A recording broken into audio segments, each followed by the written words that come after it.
en esta cuarta clase vamos a evaluar las infecciones endógenas, ¿sí? Aquellas compuestas por componentes de la microbiota vaginal habitual, que son menos frecuentes. Ya habíamos desarrollado vaginosis bacteriana y candidiasis vulvovaginal, que son, por supuesto, las más prevalentes. Se han descrito infecciones en el tracto genital inferior femenino originadas por microorganismos que normalmente forman parte de la microbiota habitual. Y esto, además de la flora GAM, además de la cándida, incluye también al lactobacilo. La falta de diagnóstico de estos cuadros conlleva a que muchas veces se ofrezcan tratamientos incorrectos y en ocasiones hasta innecesarios a las pacientes. Quiero resaltar algo, que hablar de infecciones menos frecuentes sería de alguna manera controvertido, ya que la mayoría de los casos se desconoce la real incidencia y prevalencia global que tienen los procesos que vamos a desarrollar a continuación.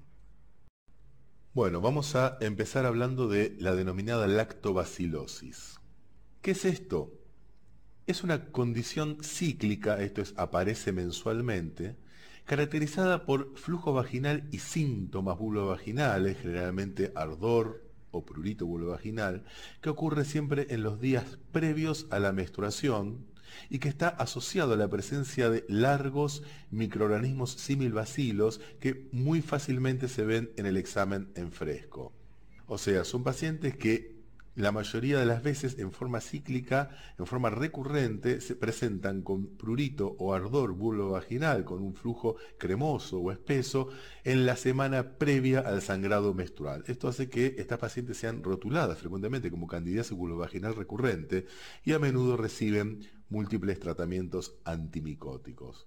Sin embargo, cuando cultivan estas pacientes, siempre el cultivo en saburo es negativo y los agentes antimicóticos utilizados no tienen ninguna modificación en la habitual recurrencia de los síntomas. Cuando se cultiva en medios habituales, los estudios de laboratorio van a confirmar que se trata de especies de lactobacilos. Una vez más recalco que la prevalencia es desconocida y que pocos estudios hay al respecto.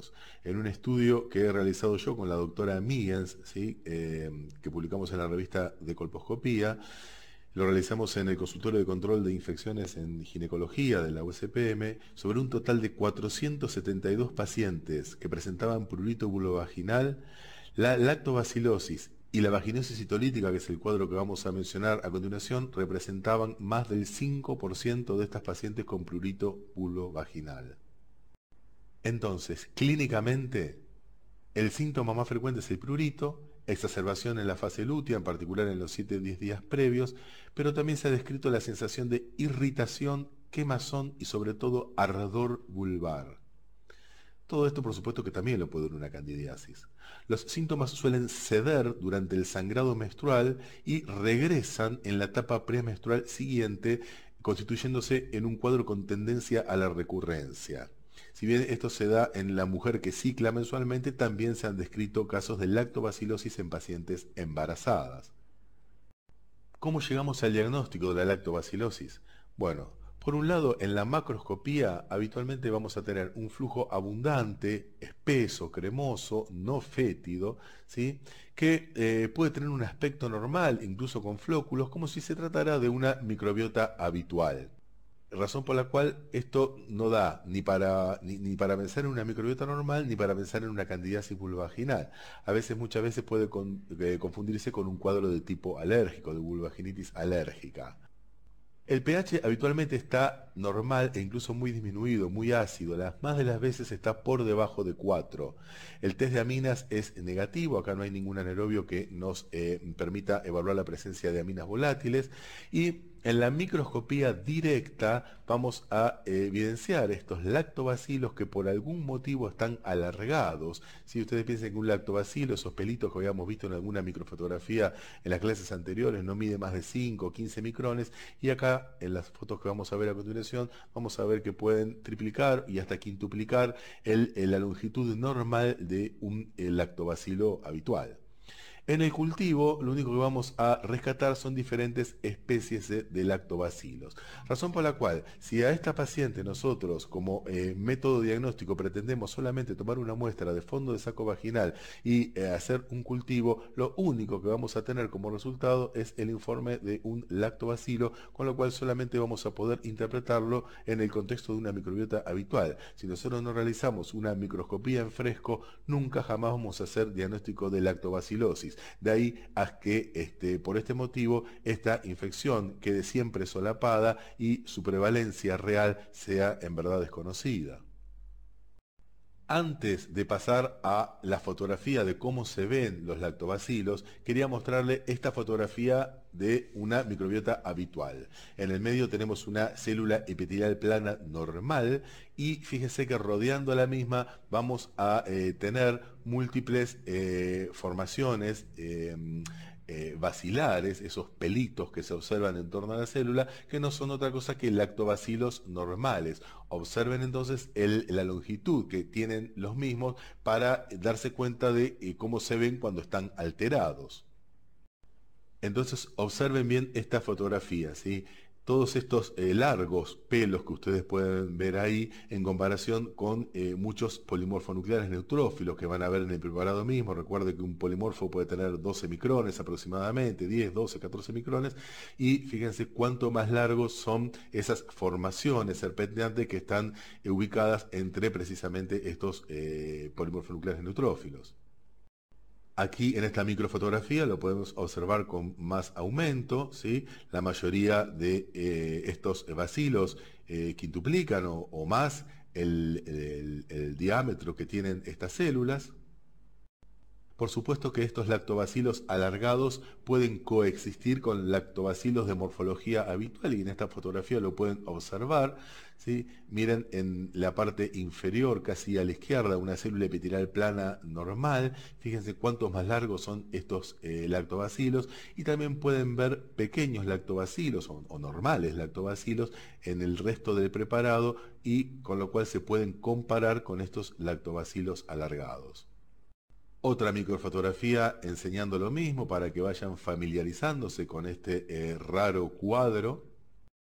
¿Y cuáles son los diagnósticos diferenciales que vamos a tener que tener? Bueno, desde el punto de vista clínico, el principal diagnóstico diferencial, por supuesto, va a ser con el de candidiasis vulvovaginal. Una lactobacilosis y una candidiasis vulvovaginal clínicamente prácticamente son idénticos.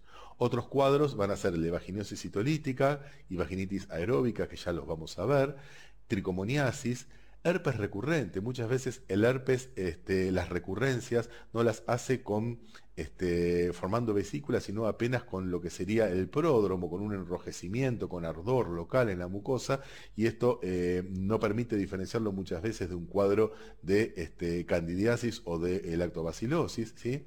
Y por supuesto la vulvaginitis de contacto, la vulvaginitis alérgica, sobre todo en aquellas pacientes, ¿sí? Que previo al sangrado menstrual ya comienzan a colocarse protectores diarios por temor a manchar la ropa interior ante un imprevisto sangrado, entonces ya comienzan a colocarse protectores previos y presentan vulvaginitis de contacto previamente que muchas veces son mal diagnosticadas, mal tratadas como candidiasis vulvovaginales. La pregunta es, ¿por qué se alargan estos lactobacilos? ¿Por qué un lactobacilo normal termina siendo 6, 7, 8, 10 veces más largo que un lactobacilo habitual? Bueno, esto por supuesto es desconocido. Se sabe sí que algunas bacterias podrían aumentar su longitud bajo la influencia de antibióticos, como ocurre por ejemplo con Escherichia coli frente al ácido anhidrícico. La lactobacilosis suele diagnosticarse en pacientes con antecedentes de una larga historia de tratamientos con antimicóticos, por lo que también algunos autores sugieren que quizás, ¿sí?, estos tratamientos antimicóticos podrían contribuir, ¿sí?, al cambio en la morfología de estos lactobacilos. ¿Y cómo vamos a tratar a la lactobacilosis? Se sabe, eso sí, que los síntomas producidos, este prurito, este ardor, esta sensación de quemazón, está dada por las altas concentraciones de ácido láctico, ¿sí?, que producen estos lactobacilos modificados en su morfología. Entonces lo que tenemos que hacer de alguna manera es aumentar el pH vaginal, de alguna manera contrarrestar esa tremenda acidez que están produciendo estos microorganismos, ¿sí? Para reducir de esa manera los síntomas. Si bien no existen estudios ampliamente desarrollados para poder dar una recomendación, se ha obtenido mucho éxito en el manejo de las lactobacilosis con el uso de duchas intravaginales con preparados con bicarbonato de sodio. Ahora, cuando hablemos de la vaginosis citolítica, vamos a ver cómo serían estos preparados, ya que el tratamiento es idéntico tanto en la lactobacilosis como en la vaginosis citolítica. Bueno, pasemos ahora a la vaginosis citolítica. También es otra entidad asociada a prurito vaginal vinculada con el lactobacilo, ¿sí? Y que simula a una candidiasis vulvovaginal. La existencia del sobrecrecimiento de lactobacilos en la vagina fue descrita ya hace varios años, 3 décadas, 4 décadas atrás, por Sibley y lo denominaron citólisis de Dioderlein, porque veían que había un sobrecrecimiento enorme de lactobacilos, ¿sí? En pacientes sintomáticas, en pacientes con mucho prurito vulvovaginal, y cuando la observaban en la microscopía en fresco, veían que había mucha citólisis. Los síntomas de esta afección se asemejan a los que presenta cualquier episodio de candidiasis vulvovaginal, y el diagnóstico, la única manera de hacerlo es a través de una observación en fresco, ¿sí? Con microscopía óptica. De ninguna manera vamos a hacer diagnóstico de una vaginosis citolítica, así como habíamos mencionado que no lo podíamos hacer de una lactobacilosis con un cultivo de flujo vaginal, ya que lo único que vamos a obtener es el desarrollo de lactobacilos y el informe va a ser precisamente lactobacilos. O sea, no nos va a dar una, digamos, idea de que estamos en presencia de una vaginosis citolítica. Bueno, la vaginosis citolítica se presenta frecuentemente en mujeres en edad reproductiva debido al sobrecrecimiento entonces de lactobacilos. Esto ocasiona un aumento en la cantidad de ácido láctico producido, ¿sí? por este microorganismo, con una enorme disminución del pH vaginal, o sea, se torna una vagina terriblemente ácida, ¿sí? Lo cual genera, ¿sí? El cuadro clínico característico de ardor, quemazón, prurito, ¿sí? Que tiende a exacerbarse en los días previos al sangrado menstrual. Todo exactamente igual de lo que ocurre con una lactobacilosis.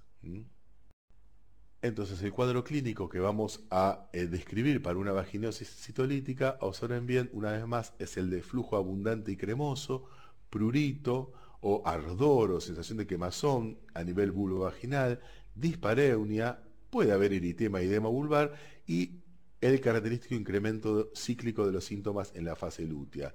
Si ustedes observan esto, van a ver que es exactamente igual al de la lactobacilosis, pero también al de la candidiasis vulvovaginal. A partir de aquí pueden empezar a apreciar cuántas supuestas candidiasis vulvovaginales se habrán tratado con antimicóticos y en realidad no lo fueron. Por eso una vez más recalco lo absurdo de la automedicación con productos antimicóticos y de la venta libre de productos antimicóticos sin un estudio microbiológico previo para determinar verdaderamente ante qué patología endógena nos encontramos.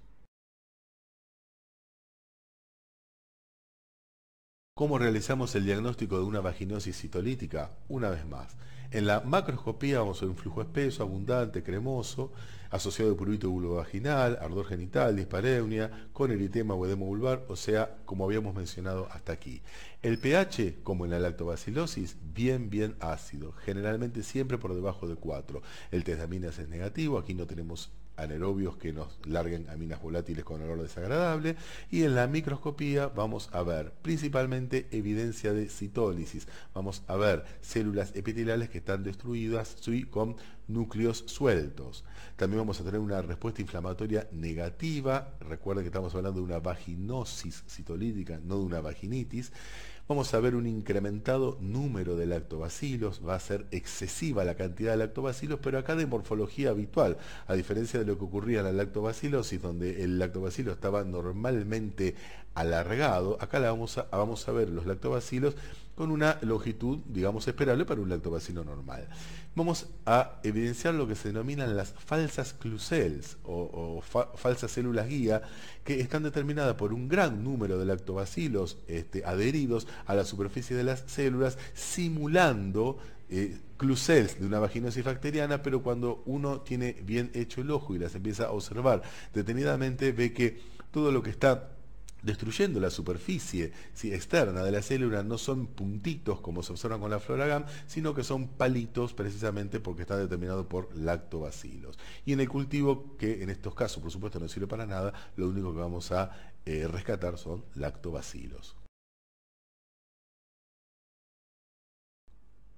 Observen esta microfotografía donde van a ver, estas son fotografías que he hecho con tinción con Giemsa para evidenciar mucho mejor la citólisis y las falsas clucells que se ven en estos cuadros. Observen la cantidad enorme que hay de lactobacilos, que son esos pelitos chiquitos que van a ver ahí, y en el centro una foto, una figura de una citólisis.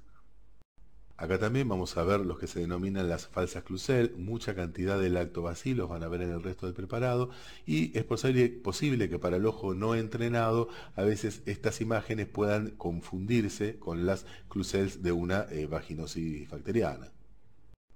Lo mismo, van a ver falsas clucels y van a ver también muchos núcleos denudados de células epiteliales planas, producto por supuesto de la citólisis. Bueno, más de lo mismo, van a ver esas imágenes que simulan las falsas clucels, o sea, en el contexto de una paciente con las características clínicas mencionadas, con pH bien ácido, T-damina negativo y estas imágenes, el diagnóstico de vaginosis citolítica, por supuesto, está hecho. Bueno, y antes nos preguntábamos por qué la elongación de los lactobacilos en la vaginosis, perdón, la lactobacilosis, y ahora nos preguntamos por qué la vaginosis citolítica, por qué la citólisis. Bueno, tampoco se tiene muy claro cuál es el motivo por el cual se produce esta citólisis de las células que se obtienen por descamación y pueden observarse en el preparado. Se ha identificado, ¿sí?, toxinas específicas con actividad citolítica en diferentes bacterias vaginales. Un ejemplo de ello es la Gardnerella, precisamente, que donde vamos a ver las citólisis de las auténticas clucels, ¿sí? En la Gardnerella hay una denominada vaginolisina, ¿sí?, que actúa sobre estas células produciendo esa citólisis. Y entonces la duda es si podrían estos lactobacilos asociados a la vaginosis citolítica, que se sabe que pueden tener cambios morfológicos, también tener cambios funcionales y producir toxinas específicas que a lo mejor podrían, según algunos autores, provocar lisis en las células. Otros autores también sugieren que la citólisis podría ser secundaria a una mayor producción de peróxido de hidrógeno. Esta enorme cantidad de lactobacilos presentes en el medio no solo disminuyen notablemente el pH por ese aumento tan importante de ácido láctico, sino también producen una mayor producción de peróxido de hidrógeno que puede evidenciarse también si uno lo pudiera dosar. Y a lo mejor, quizás, esta gran cantidad de agua oxigenada presente en el medio podría llevar a la citólisis. Algunos autores también mencionan deficiencias o alteraciones del complemento o de las inmunoglobulinas y también podrían ser la causa del desarrollo de este cuadro. Por otro lado, algunos estudios también revelaron que los lactobacilos son más abundantes en aquellas mujeres con glucemias elevadas. Bueno, y para redondear, el tratamiento de la vaginosis citolítica, y que es exactamente el mismo que el de la lactobacilosis, por eso hablamos todos juntos, tenemos que tener en cuenta que el mismo tiene por función disminuir la acidez del medio vaginal y por supuesto elevar el pH de ese medio, ¿sí?, reduciendo el número de lactobacilos mediante el uso de duchas vaginales o baños de asiento conteniendo bicarbonato de sodio, lo que va a proporcionar un alivio y mejoría de los síntomas. Acá no es que hay que dar ningún tipo de tratamiento antimicrobiano, porque no hay que matar lactobacilos, acá lo que hay que es de alguna manera bloquear, reducir esta acidez tan extrema que se produce en el medio vaginal con la finalidad de que desaparezcan los síntomas. Los síntomas están determinados por una acidez muy extrema y bueno, nosotros lo que hacemos es de alguna manera reducir esa acidez y la paciente va a dejar de tener síntomas. Esto es muy importante explicárselo a la paciente, ¿sí? Porque como es una condición cíclica, es probable que la paciente mejore, pero al ciclo siguiente los síntomas regresen. Bueno, explicarle que tiene que volver a realizar las duchas con bicarbonato. Entonces, para el tratamiento lo que hacemos es realizar baños de asiento. Yo prefiero las duchas vaginales, una o dos veces por semana, en una solución preparada con una cucharadita de bicarbonato de sodio en un litro de agua tibia. En el caso de que tengamos recidiva, los baños de asiento, pueden hacerse 2 a 3 veces durante la primera semana y luego una o dos veces por semana, conteniendo 2 a 4 cucharadas de bicarbonato de sodio diluido por cada litro de agua tibia.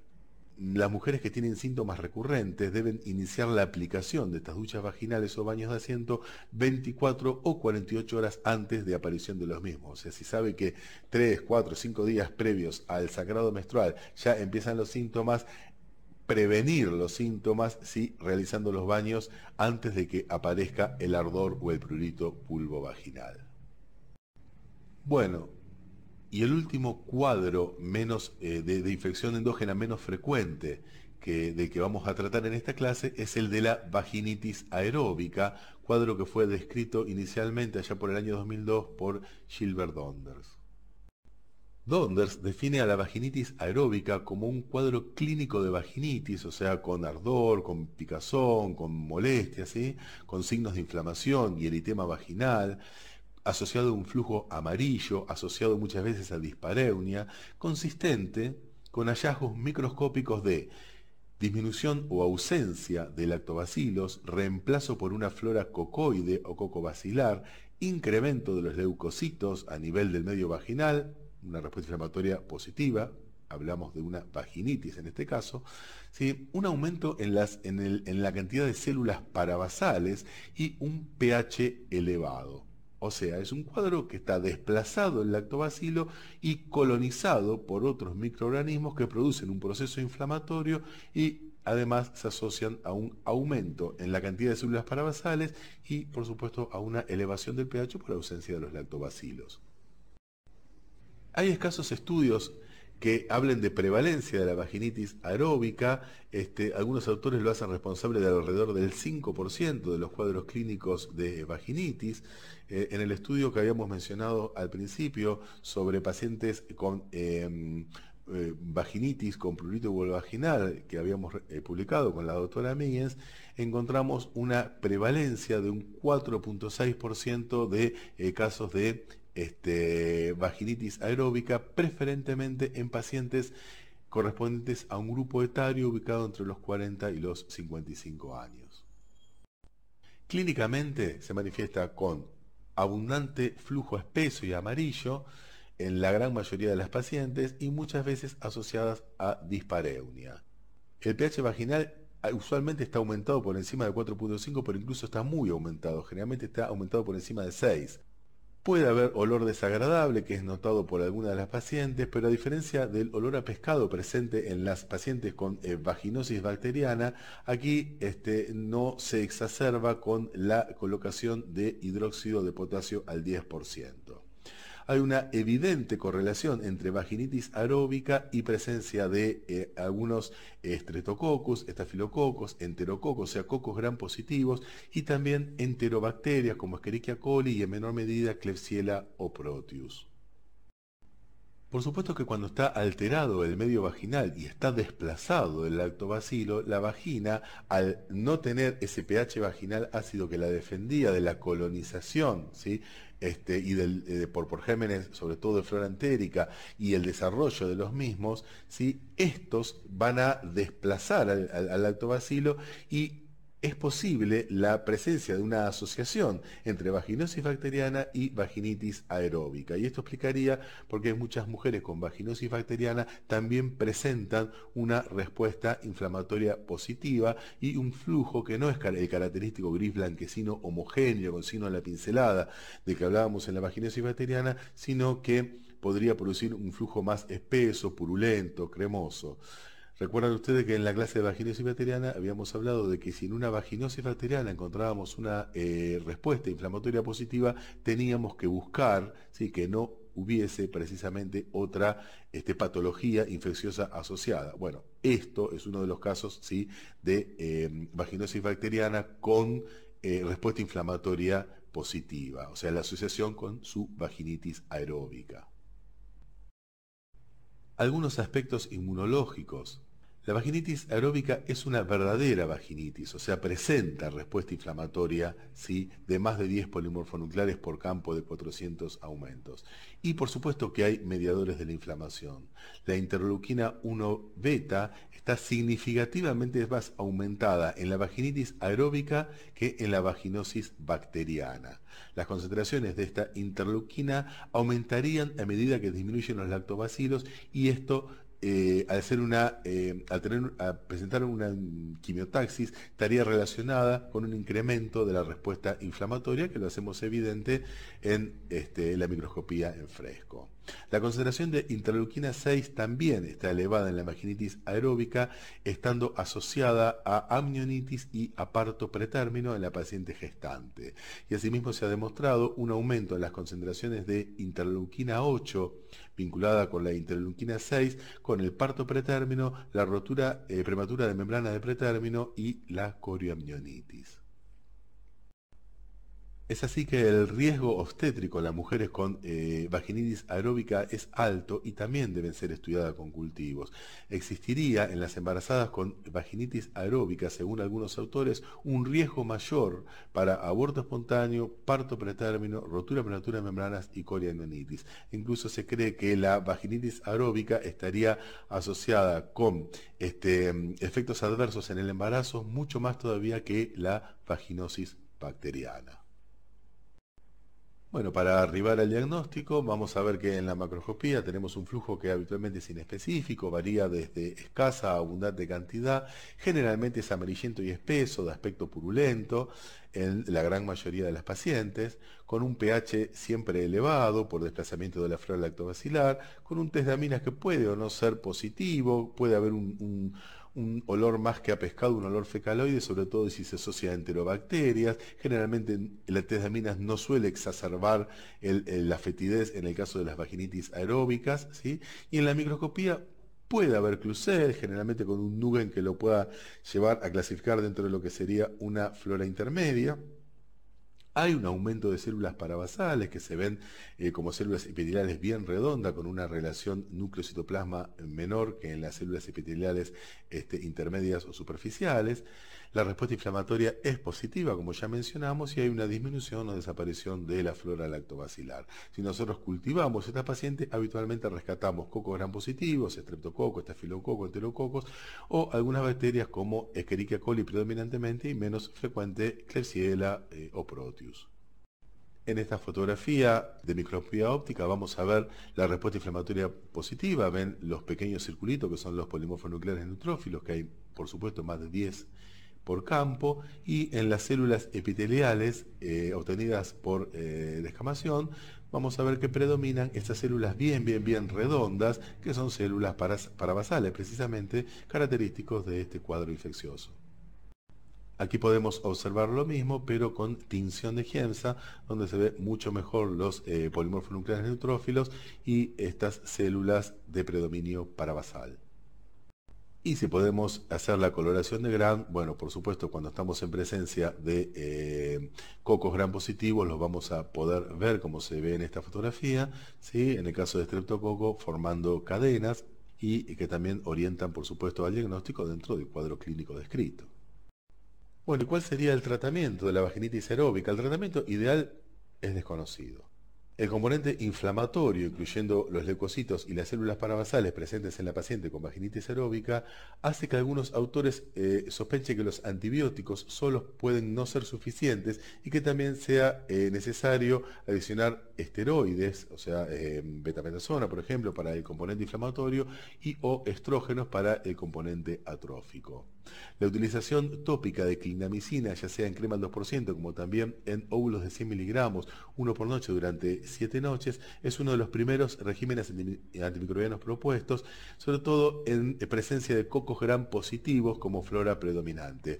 Recuerden siempre que la clindamicina no solamente tiene un efecto antimicrobiano que actúa sobre cocos gram positivos, sino que también tiene un importante efecto inmunomodulador que lo hace un fármaco muchas veces de elección en este tipo de cuadros. También se ha descrito el régimen oral con amoxicilina ácido clavulánico o con moxifloxacina, ¿sí? Y si existe una componente de atrofia grave con más de 10 células parabasales por campo, bueno, la utilización de estriol local, también, tanto en crema como en óvulo, también puede ser utilizado. El tratamiento local con canamicina, que es un aminoglucósido, en pacientes no gestantes también fue evaluado con éxito, sobre todo cuando predominan enterobacterias en esta flora desplazada. Y el uso de probióticos no ha sido evaluado para vaginitis aeróbica, especialmente en el ensayo fin diseñado, por lo que actualmente no hay trabajos que permitan recomendar su uso. O sea, de elección en la vaginitis aeróbica sería la clindamicina en óvulos o en crema si quieren, pero preferentemente en óvulos por la comodidad, en óvulos de 100 miligramos, uno por noche durante 7 noches, y como segunda elección la amoxicilina clavulánico también podría llegar a ser útil. La asociación con estriol local se va a evaluar sobre todo en la edad de la paciente, a ver si realmente puede estar asociado a un cuadro de vulvovaginitis atrófica. Bueno, así entonces finalizamos esta clase que hablamos de estos tres tipos de infecciones endógenas quizás menos frecuentes, dos de los cuales no merecen un tratamiento antimicrobiano, y la siguiente, la vaginitis aeróbica, que hay que realmente hacer un buen diagnóstico para determinar cuál es el antimicrobiano que tendríamos que utilizar. Muchas gracias.